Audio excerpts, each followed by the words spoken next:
અત્રે આપણા આજના કાર્યક્રમના અધ્યક્ષ, જેમણે સર્જનાત્મક અને વિવેચનાત્મક સાહિત્યમાં ઉત્કૃષ્ટ પ્રદાન આપ્યું છે. ગીત હોય, સોનેટ, લાંબી વર્ણનાત્મક કવિતાઓ, એમના ગીતોમાં સ્ત્રી સંવેદનશીલતા, એકાંત, સ્ત્રી તત્વ, સામાજિક સ્થિતિ ખૂબ સારી રીતે આપણે જોઈ શકીએ. જાણીતી લાંબી કવિતાઓ શિખંડી, સંસ્કૃત નિયમો અનુસાર બનેલી. પિતા પંચાયતમાં મંત્રી હતા, સાથે સાથે સંસ્કૃતના વિદ્વાન હતા, અને માતૃશ્રીના લોકગીત પ્રત્યેનો પ્રેમ કવિ વિનોદ જોશીમાં આવે છે. સૈરેન્દ્રી કે જે 7 ખંડ, 49 પ્રકરણ અને 1800 રેખાઓથી બનેલી છે, એવા ખૂબ જાણીતા ગીતો આપ્યા છે. અને એમાંનું એક કૂચી આપો બાઈજી. આ કૂચી શબ્દ હવે નથી બોલાતો, હવે તો આપણે ચાવી જ બોલવું પડે છે. પણ ગીત જ્યારે બોલીએ ત્યારે ચાવી આપો બાઈજી ના બોલી શકીએ, ત્યાં કૂચી જ બોલવું પડે કે કૂચી આપો બાઈજી. કૂચી એટલે બોલવું પડે કે આપણી ભાષાનો શબ્દ છે, આપણી આ ભાષાનું બળ છે. આપણી આ ભાષાના બળની વાત કરવા અને પ્રાસંગિક પ્રવચન માટે આજના કાર્યક્રમના અધ્યક્ષને વિનંતી કરીશ, કવિ વિનોદ જોશી. જોરદાર તાળીઓથી આપણે વિનોદભાઈને વધાવીએ.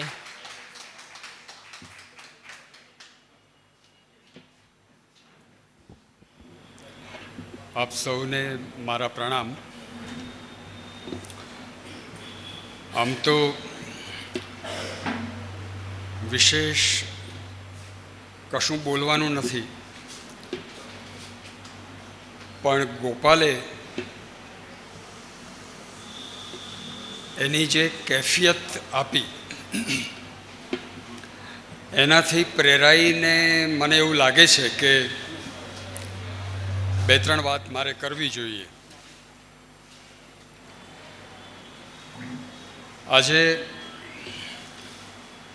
એક એવા કવિની રચનાઓના સંગ્રહનું વિમોચન થયું, જે કવિ આટલા બધા ઉર્મિશીલ છે એ મને ખબર નહોતી. ગોપાલને હું 2-3 વાર અલપ ઝલપ મળ્યો છું. વાત તો કદાચ મેં આ અગાઉ ભાગ્યે જ કરી હશે, પણ એની રચનાઓથી હું પરિચિત હતો. મારી સર્જકતા ઉપર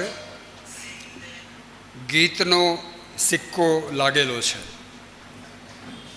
એટલે સ્વાભાવિક જ એને એવું મન થયું હશે કે મને અહીં નિમંત્રવા માટે કોઈક ભૂમિકા છે અને હું લાયક છું.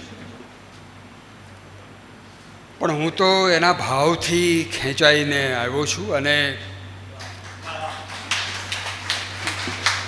મને બહુ સારું લાગ્યું છે આવા એક ભાવાત્મક પરિવેશમાં આટલી વાર અહીં બેસીને.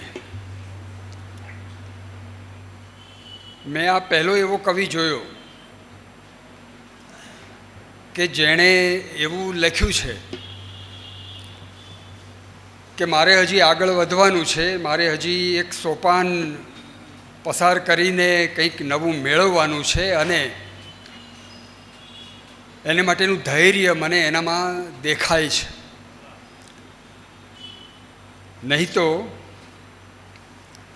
થોડાક શબ્દો પાડીને, થોડીક છંદની કરામતો આલેખીને, થોડાક સામયિકોમાં પોતાના નામો જોઈને ઉછળકૂદ કરતા અને હરખ ઘેલા થઈ જતા સર્જકો મેં મારી આસપાસ જ જોયા છે. એટલે મને એમ લાગે છે કે જે કવિ પોતાના પ્રત્યે આટલો ક્રૂર બની શકે છે અને હજી પોતે સમજે છે કે સાચું ગીત હજી પોતે ઉપલબ્ધ કરવું બાકી છે, ત્યાં સુધી એના શબ્દ પર આપણે ભરોસો મૂકી શકીએ. પંડિત જસરાજજીએ કોઈ એક કાર્યક્રમ વખતે એમની સાથેની મુલાકાતમાં મને એવું કહેલું કે હું તો ભાઈ હજી મારો સા શોધું છું. આ ઊંચાઈએ પહોંચેલો સંગીતકાર જ્યારે હજી સારેગમ પધનિસાની આખી શિસ્તને વટાવી ગયો હોય અને એને પોતાની અંદર ઓળઘોળ કરી દીધી હોય અને તે છતાં હજી એ જ્યારે એવું કહી રહ્યો હોય કે હું મારો સા શોધી રહ્યો છું, ત્યારે એ સર્જક આગળ વધી શકે. કવિતા એક એવી કળા છે કે જેનો કશો અંત નથી. એમાં જે વચ્ચે અટકી ગયા એ અટકી ગયા.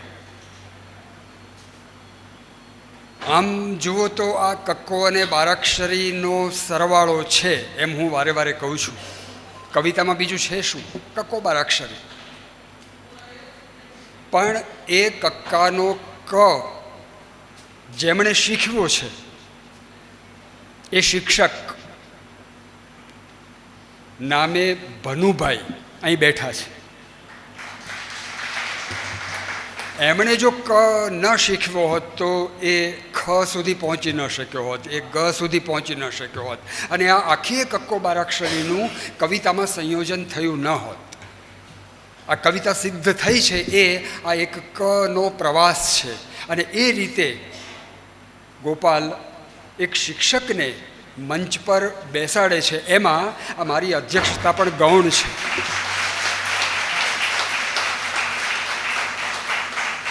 હું તો એક ભાવક તરીકે આવ્યો છું. અહીં ખરેખર તો જે એને કવિતાની દિશામાં લઈ જનાર છે એવા શિક્ષક બેઠા છે. માન તો એમનું વધારે છે. અહીં સભામાં મનોહર ત્રિવેદી બેઠા છે, આપણી ભાષાના એક ઉત્તમ ગીત કવિ. એમનો શબ્દ પણ આપણી ભાષાને અનેક રીતે ગીતોમાં ફળ્યો છે. એમનું પણ હું માન કરું છું. આ કવિતા એ અનેક અર્થઘટનો, અનેક શક્યતાઓ વચ્ચે પ્રસરતી, મહેકતી, મોહરતી, આગળ વધતી, ખુલતી એવી જણસ છે. હું પ્રારંભથી અહીં બેઠો છું અને અહીંથી ઉદ્ઘોષક, એમનું નામ મને આવડતું નથી, પણ એમણે આ કાવ્યસંગ્રહનું શીર્ષક અજવાળું દીઠું મધરાતે એનો ઉલ્લેખ પ્રારંભે કરેલો. ત્યારે હું વિચારતો હતો કે મધરાતે જે અજવાળું જુએ એ મધરાત અમાસની હોય કે પૂનમની હોય. પછી મને ખબર પડી કે ગોપાલના પત્નીનું નામ પૂનમ છે અને સમય મધરાતનો છે. હવે આવો રોમેન્ટિક કવિ અજવાળું દીઠું મધરાતે એમ જ્યારે કહે ત્યારે એનો અર્થ આપણે શું કરવો?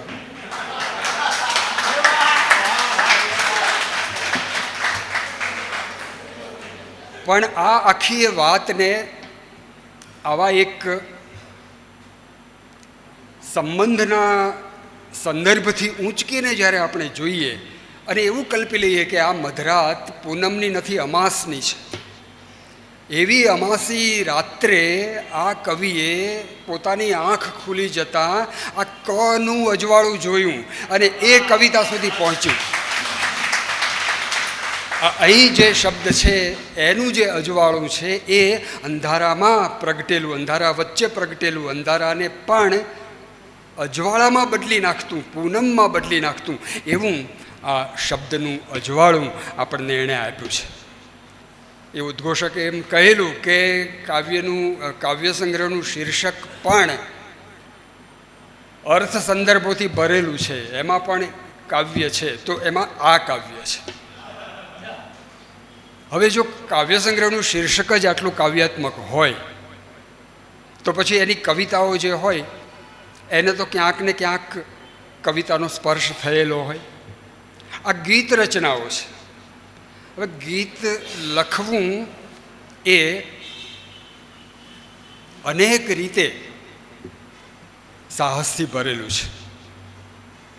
છંદને લઘુગુરુનું નિયંત્રણ છે સંસ્કૃત વૃત્તો હોય તો એમાં અક્ષરોની ગણતરી, એના ગણ, યતિ, આ બધું માળખું છે. તમારી પાસે વ્યવસ્થિત નકશો હોય તો એની અંદર તમે દાખલ થઈ શકો અને એમાં ઇમારત રચી શકો. ગીતમાં લયથી ઇતર બીજું કશું જ નથી. અને લયને કોઈ માપ નથી. લય અનિયંત્રિત છે. આ હવા જે વહી રહી છે એ ગમે તે રીતે વહી રહી છે, એના જે આવર્તનો છે એ નિયમિત નથી. એ લયને નાથવાનું કામ ગીત કવિ કરે છે અને એને એક વ્યવસ્થા આપે છે, પોતાની રીતે વ્યવસ્થા આપે છે, પોતીકી વ્યવસ્થા આપે છે અને એને માટેનો યોગ્ય તાલ રચે છે અને એને એ જુદી જુદી માત્રાઓના જૂથમાં બાંધે છે. આ બહુ જ અઘરું છે. કેટલીક માત્રાઓમાં જગ્યા છોડી દેવી, કેટલીક માત્રાઓને ચુસ્ત રીતે નિભાવવી, કેટલીક માત્રાઓને વધારાની કરીને એની અંદર ઉમેરવી, આ બધું ગણિત એ ગીત કવિને બહુ જ પરેશાન કરે. એટલે ગીત સિદ્ધ કરવું એ બહુ જ અઘરું છે.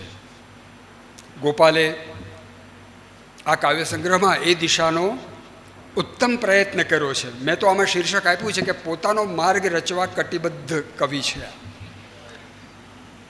સામાન્ય રીતે એવું હોય છે કે આપણે ભાષાને લયમાં પ્રયોજિતો દઈએ, ગીતના રૂઢ માળખાઓમાં મૂકી તો દઈએ, પણ સરવાળે ગીત લખવાનું તો છે ભાષામાં. અને એ ભાષા જો છેહ દઈ જાય, એ જો પકડમાં આવે નહીં તો ગીત છટકી જાય. હર્ષદ ચંદારાણાનો ઉલ્લેખ કર્યો, એની એક ગીત પંક્તિ મને યાદ આવી અત્યારે જ. સોના વેલણ રૂપા પાટલી, દનડા વણતા ગોરાંદે. દનડા વણતા, દિવસોને વણે છે. તમે જો, દિવસોને વણતા એવા ગોરાંદે કે જેની સોનાની પાટલી છે, રૂપાનું વેલણ છે. હવે આ આખો એ સંદર્ભ તમને આટલા શબ્દોથી જ ઉર્મી પ્રદેશમાં લઈ જાય. જે ગીત ઉર્મિના આ બધા છાક અનુભવાવતું નથી એ સાચું ગીત નથી. આજે ગઝલનો તો આમ બહુ વ્યવહારુ શબ્દોમાં કહું તો રાફડો ફાટ્યો છે. પણ ગઝલ છે એ ઉર્મી કવિતા છે, પ્રેમની કવિતા છે. આધુનિકતાના સમયગાળામાં ગઝલ એમાંથી મુક્ત થઈ ગઈ અને ઉર્મીમાંથી વિચારની દિશામાં ગઈ. હવે અત્યારે ગઝલ વિચાર આધીન થઈ ગઈ. એનો અર્થ એ થયો કે એનો જે મૂળ સ્વભાવ હતો એ ચાલ્યો ગયો. એટલે ગઝલ નથી, આ ગઝલ જેવી રચના છે એમ કહેવું પડે, કારણ કે એનું આંતર સ્વરૂપ બદલાઈ ગયું. આ એવું છે કે દાનેશ્વરી હોય એ ગુંડો બની જાય, શરીર તો એનું જે હોય એનું એ જ રહે, પણ એની જે અંદરની સત્તા હતી એ બદલાઈ ગઈ. તો આ ગઝલમાં આવું થયું. આ જ વસ્તુ ગીતમાં પણ બની રહી છે. ગીતમાં પણ ઉર્મીને બદલે વિચાર દાખલ થયા છે અને એને પણ આપણે ગીત તરીકે ઓળખાવીએ છીએ. જ્યારે તમે સ્વરૂપના સંદર્ભમાં વાત કરતા હો ત્યારે આ બધી વસ્તુઓને ધ્યાને લેવી પડે. આપણી ઉત્તમ ગીત રચનાઓ એ છે જે આપણામાં ઉર્મીનો આ આવિર્ભાવ રચી શકે છે. ગીતની સૌથી મોટી પારાશીશી એ છે કે એ વિચારનો ભાર ઝીલી શકે નહીં. ગીત એ વિચારની કવિતા છે જ નહીં, એ ઉર્મીની જ કવિતા છે. અને એના ઉપર તમે જેટલો વિચારોનો ભાર નાખો એટલી એ દબાઈ જાય, એટલી ભીંસાઈ જાય. આ ગીત કવિતાની ખાસિયત છે, ખૂબી છે. તો ગોપાલે એ ધ્યાન રાખવું પડે કે ગીત રચના વિચારોના ભારથી દબાઈ ન જાય. આવી જે રચનાઓ છે એને માટે એક નવો શબ્દ અમારા એક કવિ મિત્ર શિલ્પીન થાનકીએ આપ્યો છે, ગીતેવ રચના. ગીત જેવી રચના, ગીત નહીં પણ ગીત જેવી રચના. આ ગઝલ નથી પણ ગઝલ જેવી રચના છે કે એમાં રદીફ છે, કાફિયા છે, મક્તા છે, મતલા છે, આ બધું જ છે. પણ ગઝલ નથી કારણ કે એમાં ઉર્મી નથી, વિચાર જ છે. તો એ ગઝલ જેવી રચના. એવું ગીતમાં પણ ગીતેવ રચના, ગીત જેવી રચના. આપણી ભાષામાં એ જ ગીતો ટક્યા છે, આઈ રિપીટ, એ જ ગીતો ટક્યા છે જે ગીતોએ આપણને ઉર્મિનો અનુભવ કરાયો છે. રમેશ પારેખની નગરી છે, ગોરમાને 5 આંગળીએ પૂજ્યા, એની જે ઉર્મિ છે એને કોણ નિવારી શકવાનું છે? આ ઉર્મિની જે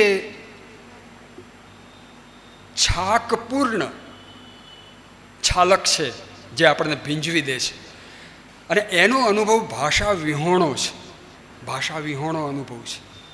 ઉર્મિ હંમેશા ભાષા વગરની હોય, વિચાર હંમેશા ભાષા સાથેનો હોય. આપણે બધા જ ઉર્મિ પણ અનુભવીએ છીએ, આપણે બધા જ વિચાર પણ કરીએ છીએ, પણ આ ઉર્મિ જે છે એને ભાષા નથી. પછી એનું વિચારમાં આપણે અર્થઘટન કરીએ છીએ કે મને ક્રોધ આવ્યો કે મને પ્રેમ થયો, આ બધા અર્થઘટનો છે. ગીતની ભાષા એવી હોવી જોઈએ કે અનુભવ થાય ઉર્મિનો એટલે ભાષા નીકળી જાય, એ માધ્યમ નીકળી જાય. તો આવું જ્યારે બને ત્યારે સાચું ઉત્તમ એવું ગીત સિદ્ધ થયું ગણાય. આ બધું મારે અહીં કહેવાનું બને એ સ્થળ નથી, પણ આ સંગ્રહ ગીત રચનાઓનો સંગ્રહ છે, અને ગીત રચનાઓ એ શું છે એની આપણને પૂરેપૂરી પ્રતીતિ હોય એ બહુ આવશ્યક છે. આઈસ્ક્રીમ તો પ્યાલીમાં પણ ખવાય, અને કોન આઈસ્ક્રીમ પણ હોય, પણ એ પ્યાલીમાં રહેલો આઈસ્ક્રીમ જ્યારે ખાઈએ ત્યારે ચમચીથી ખાઈએ, અને પછી પ્યાલી બાજુએ મૂકી દઈએ, ચમચી બાજુએ મૂકી દઈએ. પણ કોન ખાઈએ ત્યારે કોન પણ ખાઈએ, આઈસ્ક્રીમ પણ ખાઈએ. ગીત કવિતામાં એવું થવું જોઈએ કે ભાષા પણ અંદર ઉતરી જાય, એનો ભાવ પણ આપણી અંદર ઉતરી જાય. જો એવું બને કે ભાષા બહાર રહી જાય ને ભાવ અંદર ઉતરી જાય તો એ ગીત એટલું અધૂરું ગીત છે. આપણે યાદ ભાવને જ રાખીએ છીએ, અને હું આમ એક આઘાતજનક વિધાન કરું કે આપણે ભાવોને અનુભવવા માટે જ જન્મ્યા છીએ, વિચાર કરવા માટે જન્મ્યા જ નથી. વિચાર તો ભાષા આવી ત્યારે થયા. આ બધા પ્રાણી પક્ષીઓ બધા ભાવ જ અનુભવે છે. જેને ભાષા નથી આવડતી એવું 3 વર્ષનું 2 વર્ષનું 2 મહિનાનું 3 મહિનાનું બાળક પણ ભાવ અનુભવે છે. માં તેડે છે તો છાનું રહી જાય છે, ને બીજા કોઈ તેડે તો રડવા લાગે છે. એને ભાવ છે, એની પાસે ભાષા નથી. તો ગીત આપણને આ ભાવ સુધી, આ ઉર્મિ સુધી પહોંચાડે છે. એટલે બહુ જોખમી વસ્તુ ગોપાલે પોતાના હાથમાં લીધી છે, અને એનું જતન એણે કરવાનું છે.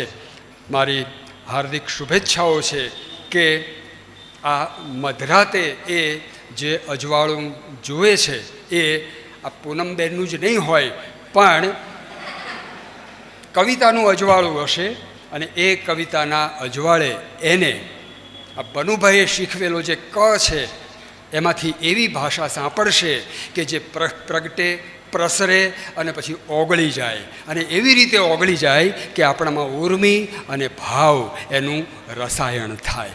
શુભેચ્છાઓ. Thank you.